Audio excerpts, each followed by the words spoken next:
നമ്മൾ പഴയ കാലങ്ങളിൽ നമ്മൾ ശരിക്കും നമ്മുടെ പാചകങ്ങളൊക്കെ മൺചട്ടി തന്നെയാണ് ചെയ്യുന്നത്. മൺചട്ടിയും ക്യാൻസറും തമ്മിലുള്ള ബന്ധം എങ്ങനെയാണെന്നുള്ളത് നമ്മൾ ചിന്തിച്ചു. കെമിക്കൽ ഇല്ലാത്ത ഒരു സംഭവമാണ് മൺപാത്രം എന്ന് പറയുന്നതിൽ ഒരർത്ഥമുള്ള കാര്യമല്ല.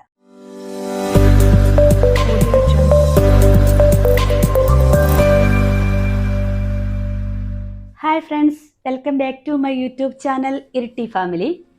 ഹർഷ ജിതീഷാണ് നിങ്ങളോട് സംസാരിക്കുന്നത്. ഞാൻ ഇന്ന് നിങ്ങളോട് പറയുന്ന കാര്യം, നമ്മൾ ക്യാൻസർ വരാതിരിക്കാൻ നമുക്ക് എന്ത് ചെയ്യാൻ പറ്റും എന്ന് എൻ്റെ ഫ്രണ്ട്സ് അല്ല എൻ്റെ ഫാമിലിയിൽപ്പെട്ട കുറച്ച് ആൾക്കാർ എന്നോട് സംസാരിച്ചു. കാരണം അവർ എൻ്റെ വീട്ടിൽ വന്ന് അവർ കുറേ എൻ്റെ കിച്ചണിലൊക്കെ കയറി നോക്കിയിട്ട് പറഞ്ഞു, നീ ഇപ്പോഴും നോൺ സ്റ്റിക്ക് പാത്രങ്ങളിൽ തന്നെ കുക്ക് ചെയ്യുന്നത് കൊണ്ടാണ്.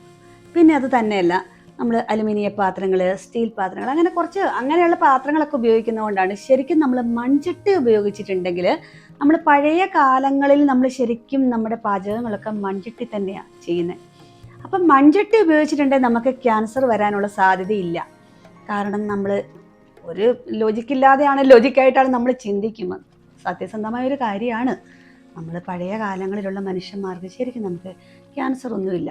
ഇപ്പോൾ ആണ് ശരിക്കും നമ്മൾ ഈ ക്യാൻസർ എവിടെ നോക്കിയാലും ഏത് ഫാമിലിയിൽപ്പെട്ട നോക്കിയിട്ടുണ്ടായാലും ഒന്നെങ്കിൽ ഭർത്താവിന് ക്യാൻസർ ആയിരിക്കാം, അല്ലെ ഭാര്യയ്ക്ക് ക്യാൻസർ ആയിരിക്കാം, അല്ലെ രണ്ടു പേർക്കും ആയിരിക്കാം, അല്ലെ പേരൻസിനായിരിക്കാം. ഇതൊക്കെ ഭൂരിപക്ഷം ഇന്ന് സർവ്വസാധാരണയായിട്ട് തന്നെ നടക്കുന്ന കാര്യങ്ങളാണ്. പക്ഷേ ഈ മൺചട്ടിയും ക്യാൻസറും തമ്മിലുള്ള ബന്ധം എങ്ങനെയാണെന്നുള്ളത് നമ്മൾ ചിന്തിച്ചിട്ട് നമുക്ക് ആധികാരികമായിട്ട് നമുക്കതിനെക്കുറിച്ച് നമുക്ക് എന്താ പറയാൻ പറ്റുക?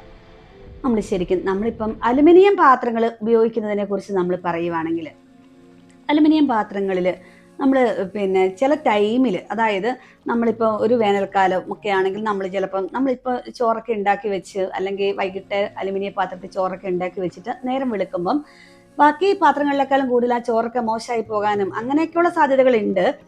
പിന്നെ നമ്മൾ അച്ചാറ്, അതുപോലെ പുളിയുള്ള സംഭവങ്ങൾ, പിന്നെ നമ്മൾ തക്കാളിക്കറി, ഇങ്ങനെയുള്ള സാധനങ്ങൾ, അതായത് നമ്മൾ ഈ ഒരു അസിഡിറ്റി എന്നുള്ളതല്ല, നമ്മൾ ശരിക്കും നമ്മൾ ഈ എന്നാ പറയാ, പുളിയുള്ള സംഭവങ്ങളൊക്കെ നമ്മൾ വെക്കുമ്പോൾ, അച്ചാർ ഉണ്ടാക്കുന്ന സംഭവം, ഇതൊക്കെ നമുക്ക് ഈ അലുമിനിയം പാത്രത്തിൽ നമ്മൾ ഉപയോഗിച്ചിട്ടുണ്ടെങ്കിൽ നമുക്ക് ഒത്തിരി ബുദ്ധിമുട്ടാണ്. അത് നല്ലതല്ല. പിന്നെ എൻ്റെ ഒരു അഭിപ്രായത്തിൽ ശരിക്കും നമുക്ക് നല്ലത്, ഒന്നെങ്കിൽ നമ്മൾ ഒരു ഫുഡ് നമ്മൾ ഉണ്ടാക്കി അതിന് ചില ബാലൻസ് വന്നു നമ്മൾ ഫ്രിഡ്ജിൽ സൂക്ഷിക്കുക, അല്ല നമ്മൾ ആ ഫുഡ് ആ ചൂടോടുകൂടി എടുത്ത് വെക്കുക. ഇതൊക്കെ ചെയ്യാൻ നമ്മൾ ഏറ്റവും നല്ലത് സ്റ്റീൽ പാത്രങ്ങൾ അല്ലെങ്കിൽ ഗ്ലാസ് പാത്രങ്ങളാണെന്നാണ് എൻ്റെ ഒരു നിഗമനം. കാരണം അത് തന്നെയായിരിക്കും നല്ലത്. കാരണം മൺപാത്രങ്ങളെക്കുറിച്ച് ഞാൻ ഒത്തിരി സെർച്ച് ചെയ്ത് നോക്കി, ഞാൻ ഗൂഗിളൊക്കെ സെർച്ച് ചെയ്ത് നോക്കി. അപ്പം മൺപാത്രങ്ങൾ ഉപയോഗിച്ചിട്ടുണ്ടെങ്കിൽ അതിനുള്ള മെച്ചം എന്താണ് എന്ന് ഉള്ളതിനെക്കുറിച്ചാണ് ഞാൻ സെർച്ച് ചെയ്യാൻ വേണ്ടി നോക്കിയത്. കാരണം ഇവിടുത്തെ പാത്രങ്ങളൊക്കെ മാറ്റാം, അല്ലെ പിന്നെ നമുക്ക് മൺപാത്രത്തിൽ തന്നെ കുക്ക് ചെയ്യാം എന്നുള്ളൊരു ധാരണയായിരുന്നു എനിക്ക് ആദ്യം ഉണ്ടായിരുന്നത്. അതിനെക്കുറിച്ച് ഞാൻ പഠിച്ചു കഴിഞ്ഞപ്പോഴാണ് എനിക്ക് മനസ്സിലായത്. കാരണം അതിനും കെമിക്കലില്ലാത്ത ഒരു സംഭവവും നമ്മുടെ നാട്ടിൽ നമുക്ക് കിട്ടുന്ന എല്ലാത്തിനും തന്നെ കെമിക്കലാണ്. കാരണം ഈ കെമിക്കൽ ഇല്ലാത്ത ഒരു സംഭവമാണ് മൺപാത്രം എന്ന് പറയുന്നതിൽ ഒരർത്ഥമുള്ള കാര്യമല്ല. പിന്നെ എല്ലാവരും പറയുന്ന കുറച്ച് കാര്യങ്ങളുണ്ട്. കാരണം നമ്മൾ ശരിക്കും നോൺ സ്റ്റിക്ക് പാത്രങ്ങളിൽ നമ്മൾ ഇന്നത്തെ കുഞ്ഞുമക്കൾക്ക്, അല്ലെങ്കിൽ ഈ കുഞ്ഞുമക്കൾ എന്നുള്ളതല്ല, ഏത് മക്കൾക്കാണേലും ഈ ചിക്കൻ ഫ്രൈ അല്ലെങ്കിൽ അങ്ങനത്തെ സംഭവങ്ങളൊക്കെയാണ് കൂടുതൽ ഇഷ്ടം. പിന്നെ അത് തന്നെയല്ല, നമ്മൾ ഈ മൺപാത്രത്തിലും അങ്ങനെയൊക്കെ വെച്ചിട്ടുണ്ടെങ്കിൽ ശരിക്കും നമുക്ക് എന്നാ പറയുക, അടിയിൽ പിടിക്കുക, അങ്ങനെയുള്ള ബുദ്ധിമുട്ടുകളൊക്കെ ഉണ്ടാകും. അതുപോലെ നമ്മൾ നോൺ സ്റ്റിക്കിൻ്റെ പാത്രമൊക്കെ മേടിക്കുമ്പോൾ ആ കോട്ടിങ്ങൊക്കെ ഇളകി വരുമ്പം അതൊന്നും നല്ലതല്ല. പക്ഷെ ഇത് ക്യാൻസർ ഉണ്ടാക്കുമോ എന്നുള്ള കാര്യങ്ങളെക്കുറിച്ച് അതൊന്നും പ്രൂവ് ചെയ്ത കാര്യങ്ങളല്ല. പിന്നെ നമ്മൾ ശരിക്കും മൺപാത്രങ്ങൾക്ക് ഒരു ഗുണമെന്ന് പറഞ്ഞാൽ, നമ്മൾ പഴയങ്ങഞ്ഞിയൊക്കെ കുടിക്കുന്നവരാണെങ്കിൽ രാത്രി ചിലപ്പോൾ ഇച്ചിരി മൺപാത്രത്തിൽ നമ്മൾ വൈകിട്ട് ഇച്ചിരി കഞ്ഞിയൊക്കെ ഇട്ട് വെച്ച് അതിനകത്ത് നമ്മൾ കുറച്ച് വെള്ളമൊക്കെ ഒഴിച്ച് നമ്മൾ എന്നാ പറയുക, ഇച്ചിരി കാന്താരി, ഇച്ചിരി കറിവേപ്പില അങ്ങനെയൊക്കെ ഇട്ട് വെച്ചാൽ, അതിൽ ചുമന്നുള്ളിയൊക്കെ ഇട്ട് വെച്ച് കഴിഞ്ഞാൽ നേരം വെളുക്കുമ്പോൾ നല്ല തണുത്തിരിക്കും. അതൊക്കെ ഒരു സംഭവമൊക്കെ ശരിയാണ്. ഹൈഡ്രസ് അലുമിനിയം ഫൈലോസിലിക്കി എന്ന് പറയുന്ന രാസവസ്തുവിനെയാണ് നമ്മൾ ശരിക്കും കളിമണ്ണെന്ന് പറയുന്നത്. നമ്മൾ ശരിക്കും മൺപാത്രങ്ങളൊക്കെ കളിമണ്ണ് തന്നെ ഉപയോഗിച്ചിട്ടാണല്ലോ ഉണ്ടാക്കുന്നത്. പക്ഷേ ഈ കളിമണ്ണിനെ മലയാളത്തിൽ നമ്മൾ കളിമണ്ണെന്നും അതുപോലെ തന്നെ നമ്മൾ ഇംഗ്ലീഷിൽ ക്ലേ എന്നുമാണ് നമ്മൾ ശരിക്കും പറയുന്നത്. അതായത് ഇത് ഒരു രാസവസ്തു ആണെന്നുള്ളതാണ് ഇതിലെ ഒരു സത്യാവസ്ഥ. ഈ കളിമണ്ണിന് നമുക്ക് ഒരു പശിമയുണ്ടല്ലോ. കാരണം ഈ കളിമണ്ണെന്ന് പറഞ്ഞാൽ ശരിക്കും നമ്മൾ ഒരു പശിമയുള്ളത് കൊണ്ട് തന്നെയാണല്ലോ നമുക്ക് ഇതുകൊണ്ട് മൺപാത്രങ്ങളൊക്കെ നിർമ്മിക്കാൻ വേണ്ടി തന്നെ പറ്റുന്നത്. ഈ പല രാസവസ്തുക്കൾ ഒരു കെമിക്കൽ ഫോമിലേക്ക് വരുമ്പോൾ ഉണ്ടാകുന്ന ഒരു ഓർഗാനിക് മാറ്റമാണ് ശരിക്കും നമുക്ക് ഈ കളിമണ്ണിന് നമുക്കൊരു പശിമ തരുന്നത്. നമ്മൾ ശരിക്കും ഈ കളിമണ്ണ് നല്ലതാന്ന് പറഞ്ഞാലും ഈ കളിമണ്ണ് ഈ ലഭിക്കുന്ന സ്ഥലത്തിൻ്റെ, അതായത് എവിടെ നിന്നാണ് ഈ കളിമണ്ണ് നമുക്ക് എടുത്ത് നമ്മൾ ഈ പാത്രം ഉണ്ടാക്കുന്നു എന്നുള്ളതിൻ്റെ ഒരു സോഴ്സ് അനുസരിച്ച് മാത്രം ഇതിൻ്റെ ക്വാളിറ്റിയും കൂടെ നമുക്ക് മാറിക്കൊണ്ടിരിക്കും.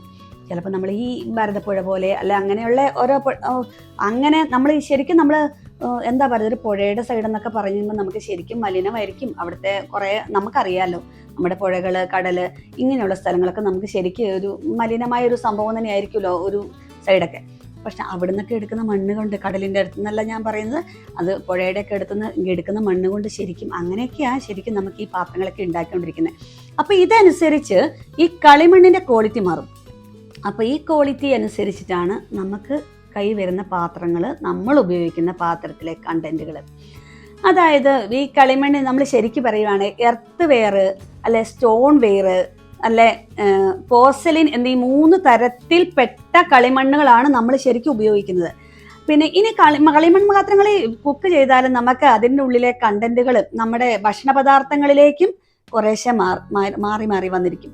നമ്മൾ പറയും ശരിക്കും നമ്മൾ കളിമൺ പാത്രങ്ങളൊക്കെ നമ്മൾ മയക്കി ഉപയോഗിക്കാം, അല്ലെങ്കിൽ നമ്മൾ ചട്ടിക്കകത്ത് കഞ്ഞിവെള്ളമൊക്കെ ഒഴിച്ച് വെച്ച്, അല്ലെ 2 ദിവസമൊക്കെ ആയിട്ട് കഞ്ഞിവെള്ളമൊക്കെ ഒഴിച്ച് വെച്ച്, അല്ലെങ്കിൽ നമ്മൾ ഇച്ചിരി എണ്ണയൊക്കെ പുരട്ടി, അങ്ങനെ പല രീതിയിൽ നമ്മൾ കളിമൺ പാത്രങ്ങളൊക്കെ മയക്കി ഉപയോഗിക്കാമെന്ന് പറഞ്ഞെങ്കിലും ഇതിനകത്ത് ഈ ഒരു കളിമണ്ണിലുള്ള ഈ കണ്ടന്റ്, അതായത് ഈ കെമിക്കൽസ്, പിന്നെ നമ്മൾ ഈ കളിമൺ പാത്രത്തിൽ കുക്ക് ചെയ്താലും ഇതിനകത്തെ ഈ കണ്ടന്റുകളൊക്കെ നമ്മുടെ ഫുഡിലേക്കും കലരുന്നുണ്ട്. അതായത് ശരിക്കും നമുക്ക് ഇതിനകത്ത് പിന്നെ അലുമിനിയം ഉണ്ടാകാം, അയൺ ഉണ്ടാകാം, സിലിക്ക ഉണ്ടാകാം, പിന്നെ മാഗ്നീഷ്യം ഉണ്ടാകാം. ഇതെല്ലാം നമ്മുടെ ഫുഡിലേക്കും കലരുന്നുണ്ട്.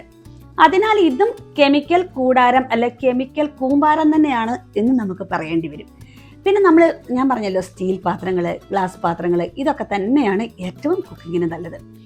പിന്നെ അലുമിനിയം പാത്രങ്ങളെക്കുറിച്ച് പറയുകയാണെങ്കിൽ ഞാൻ പറഞ്ഞല്ലോ, പിന്നെ പുളി അങ്ങനെയുള്ള സംഭവങ്ങളൊക്കെ ഉപയോഗിച്ചിട്ടുണ്ടെങ്കിൽ ഇച്ചിരി മോശമാണ്. എങ്കിലും അലുമിനിയം പാത്രങ്ങളും അത്ര സേഫ് അല്ല. അതായത് നമ്മൾ ഈ മൺപാത്രങ്ങൾ അത്ര സേഫാണ്, അതിനേക്കാളും ഒത്തിരി സേഫാണ് അലുമിനിയം പാത്രങ്ങൾ എന്ന് പറഞ്ഞിട്ട് കാര്യമില്ല. കാരണം ഈ അലുമിനിയം തന്നെ നമ്മൾ കുക്ക് ചെയ്യാതെ തന്നെ നമ്മൾ പല രീതിയിലും നമ്മുടെ ശരീരത്തിലേക്ക് ഈ അലുമിനിയം തന്നെ എത്തുന്നുണ്ട്. അതായത് നമ്മൾ ബ്രെഡിൻ്റെ മാവ് നമ്മൾ കട്ട പിടിക്കാതെ ഉപയോഗിക്കുന്ന സംഭവങ്ങൾ, അതൊക്കെ നമ്മൾ ശരിക്കും ഇതിനകത്തെല്ലാം അലുമിനിയം അടങ്ങിയിട്ടുണ്ട്. മൺപാത്രങ്ങളിൽ കുക്ക് ചെയ്താൽ നമുക്ക് ക്യാൻസർ വരില്ല, നോൺ സ്റ്റിക്ക് പാത്രങ്ങളിൽ കുക്ക് ചെയ്താൽ നമുക്ക് ക്യാൻസർ വരും, അല്ല അലുമിനിയം പാത്രങ്ങളിൽ കുക്ക് ചെയ്താൽ നമുക്ക് ക്യാൻസർ വരും എന്ന് പറയുന്ന ഒരു കാര്യങ്ങളിലും കഴമ്പില്ല. കാരണം ഇത് ഒന്നും വരുന്നത് ഇതുകൊണ്ട് തന്നെയൊന്നുമല്ല. നമ്മൾ ഈ പറയുന്ന കാര്യങ്ങളിലൊന്നും വലിയ കഴമ്പുകളൊന്നുമില്ല. കാരണം ഇതെല്ലാം ഇങ്ങനെയൊന്നും അല്ല, നമ്മൾ ഈ പറയുന്ന പോലെയൊന്നുമല്ല. ശരിക്കും നമ്മൾ മൺപാത്രത്തിൽ മാത്രം കുക്ക് ചെയ്യുന്നവർക്ക് ക്യാൻസർ വരാം, അല്ലെങ്കിൽ പിന്നെ അലുമിനിയം പാത്രത്തിൽ മാത്രം കുക്ക് ചെയ്യുന്നവർക്ക് ക്യാൻസർ വരാം. ഇന്ന ഒരു കാരണം കൊണ്ടാണ് ഇത് വരുന്നത് എന്നൊന്നും പറയുന്നതിലൊന്നും കഴമ്പില്ല. ശരിക്കും നമ്മൾ പുകവലിക്കുന്നവരിൽ നമ്മൾ പറയും വയലിൽ ക്യാൻസർ വരും, ഒക്കെ ശരിയായിരിക്കാം. പക്ഷെങ്കിൽ അതുകൊണ്ട് മാത്രമാണ് ക്യാൻസർ വരുന്നത് എന്നൊന്നും പറയത്തില്ല. അതിലൊന്നും പറയുന്നത് ഒരിക്കലും നമുക്ക് കഴമ്പുകളില്ല. കാരണം ഇതൊന്നുമില്ലാത്തവർക്കും വരാം. പക്ഷെ അതൊക്കെ ഒരു സാധ്യതകൾ ഉണ്ടാവാം. അതിനെക്കുറിച്ചുള്ള കാര്യങ്ങൾ കുറച്ചും കൂടി ആധികാരികമായിട്ട് പ്രൂവ് ചെയ്ത് വരട്ടെ.